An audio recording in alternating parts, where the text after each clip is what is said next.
कभी अंधारिया में बोला वही कभी अंजोरिया गे अछौड़ी देना तू देखाई अपन तिजोरिया गे हे गे कभी अंधारिया में बोला वही कभी अंजोरिया गे छौड़ी देना तू देखाई अपन तिजोरिया गे।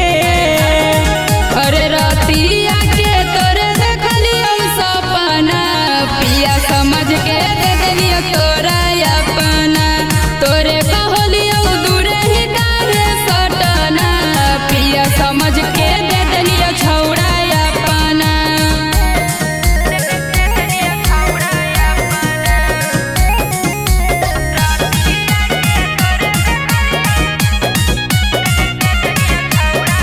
तोरे चक्कर में छौड़ा होब बदनाम रे सुत जैतै टोला के लोगवा तबे होतै काम रे।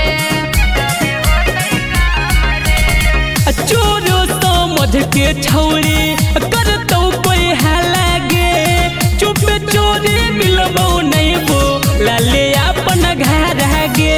अच्छा अरे करे खातिर बड़ी दिन तू रुकाना पिया समझ के दे देलियो तोरा अपना रतिया के तोरे देखलियो सपना पिया समझ के दे देलियो छौड़ा अपना।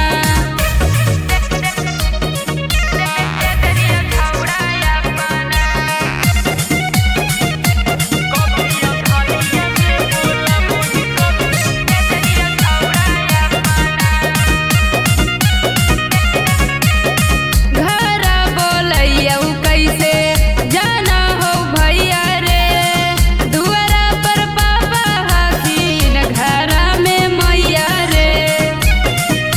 अहे गे जितना तड़पावे के हको उतना